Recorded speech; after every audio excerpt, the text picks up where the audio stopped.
Saudara, putusan Mahkamah Konstitusi nomor 60 tahun 2024 berpotensi mengubah peta politik Pilkada 2024. Salah satunya, MK memberi ruang parpol yang tak punya kursi di DPR bisa mengusung calonnya sendiri. Akankah putusan MK bisa mengubah peta politik dan koalisi di Pilkada? Kita akan bahas bersama Direktur Eksekutif Indikator Politik Burhanuddin Muhtadi, dan juga kita masih mencoba sambungan dengan Sukur Nababan, politisi dari PDI Perjuangan. Selamat petang Mas Burhan, terima kasih sudah bergabung bersama kami di Kompas Petang. Makasih Cynthia atas undangannya. Mas Burhan, kalau dengan putusan MK, seberapa jauh dinamika peta politik di Pilkada 2024 ini akan berubah? Game changingnya akan seperti apa? Sebenarnya putusan MK yang barusan dirilis kemarin itu memberi cerca harapan atas dominasi kartel politik yang sangat terang benderang dalam pilkada kali ini. Tetapi sayangnya putusan MK itu belum segera dieksekusi, tetapi Balik DPR sudah bermanuver untuk menganulir putusan MK melalui revisi Undang-Undang Pilkada. Jadi sangat mungkin putusan MK tersebut layu sebelum berkembang karena DPR melakukan serangkaian akrobat politik untuk menganulir tadi. Pertama adalah berkaitan dengan batas usia calon gubernur atau wakil gubernur yang di mana DPR lebih mengikuti putusan MA ketimbang MK. Yang kedua itu berkaitan dengan threshold.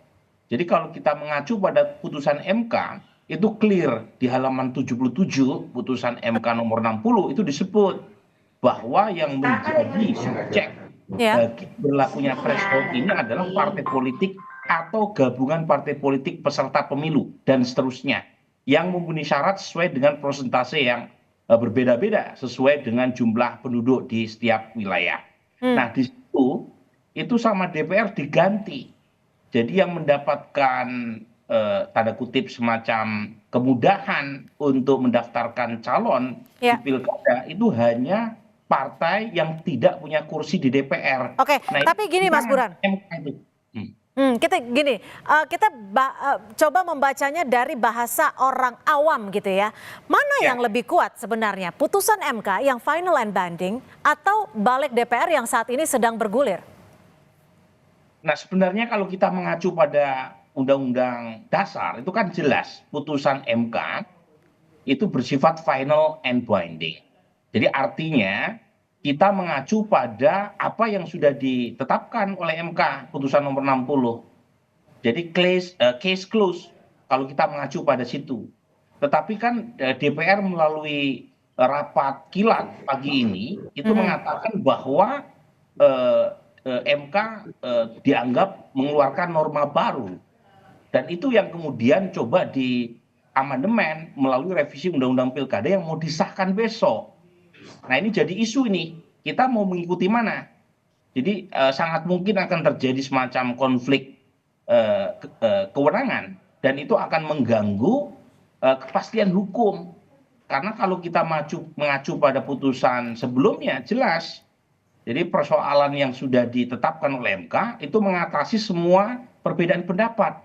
Nah DPR mencari semacam celah untuk berakrobat politik, menyiasati putusan MK yang tidak sesuai dengan ekspektasi mereka. Nah ini masalahnya ini. Jadi menimbulkan ketidakpastian hukum dan saya khawatir itu akan menimbulkan krisis terutama di mata investor karena investor menganggap kepastian hukum tidak ada lagi.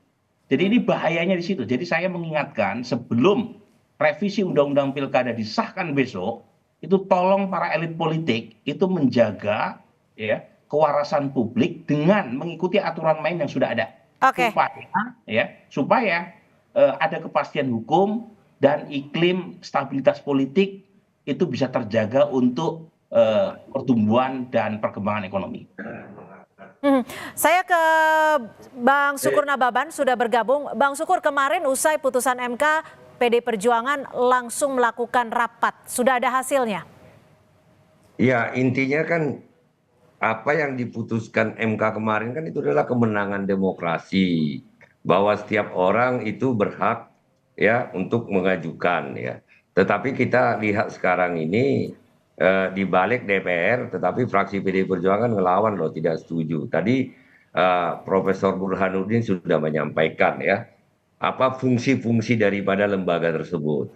Nah, yang membuat undang-undang itu kan DPR dan Presiden ya, Prof. Nah, tetapi salah satu fungsi MK adalah melihat undang-undang yang dibuat oleh DPR dan Presiden apakah bertentangan dengan Undang-Undang Dasar. Nah, jika bertentangan dengan Undang-Undang Dasar dibatalkan. Nah, MK telah melihat dan membatalkan poin-poin di undang-undang tersebut sehingga apa yang diminta oleh Partai Buruh dan Gelora disetujui dengan berjenjang tadi, ada yang 10% sampai 17,5%. Nah, tiba-tiba tidak ada hujan, tidak ada badai, DPR balik ya dengan cepat sekali melakukan perubahan. Saya tidak tahu bagaimana proses hukumnya, apakah itu bisa berlaku, tetapi sepemahaman saya tidak seperti itu. Dengan adanya balik DPR ini untuk RUU Pilkada, apa yang akan dilakukan PDI Perjuangan kemudian? Bagaimana? Dengan adanya balik DPR RI ini memang belum diputuskan, masih malam nanti diputuskan. Apa yang akan dilakukan PDI Perjuangan? Ya kan kita lihat secara keseluruhan fraksi kan itu nanti akan diambil mana suara terbanyak kan itu yang dilanjutkan. Artinya DPR di sana kan tidak keseluruhan seluruh DPR. Kita berada di pihak demokrasi, kita berada di pihak rakyat. Nah, itu yang akan kita perjuangkan. Nah, juga seperti Profesor Burhanuddin dan beberapa yang konsen dengan demokrasi, mahasiswa, ayo kita bareng-bareng berjuang lah. Jangan sampai oligarki kekuasaan yang brutal itu bisa memenangkan hajat kekuasaan itu bisa menjadi prioritas dan semua orang tunduk. Mas Burhan, Anda bisa melihatnya ini ada oligarki kekuasaan sehingga ada balik DPR yang diduga bisa mengabaikan putusan MK yang final and binding. Ya, saya kira tidak mungkin ya DPR bergerak sendiri, apalagi ada perwakilan pemerintah dalam acara rapat di balik tadi pagi ya, dan sangat cepat sekali. Jadi kurang lebih sejam sudah diputuskan sebelum dibawa ke rapat atau sidang paripurna besok. Jadi menurut saya ini satu wake up call, alarming bell, ya lonceng kematian buat demokrasi. Dan sebaiknya sebelum semuanya terlambat, pemerintah dan DPR menyadari kekhilafahnya tadi dan kembali ke track semula, yaitu putusan MK diikuti. Sebab kalau misalnya tidak diikuti, kemudian KPU mengikuti kesepakatan DPR dan pemerintah, MK jelas mengatakan dalam putusannya, kalau misalnya diabaikan, maka hasil pilkada dianggap melanggar konstitusi. Jadi terjadi deadlock, dan itu akan merugikan semuanya. Ya. Jadi ini penting ya buat penyelenggara negara. Saya mau bertanya dulu, kalau bisa bertanya ke Prof. Burhan, seperti yang saya sampaikan tadi. Ini kan salah satu fungsi MK adalah melihat undang-undang dihasilkan oleh DPR dan Presiden apakah bertentangan dengan Undang-Undang Dasar. Nah, harusnya setahu saya jika MK sudah mengatakan ini bertentangan dan sudah dirubah, tidak bisa lagi diajukan pasal yang sama, Prof. Iya, jadi saya bukan ahli hukum Bang Syukur, tapi poin saya terlihat dengan kasat mata DPR mencoba mengutak-ngatik, berakrobat politik untuk menyiasati putusan MK. Padahal putusan MK sudah sangat terang. Kami tangkap. Nah, itu masalahnya. Kami tangkap.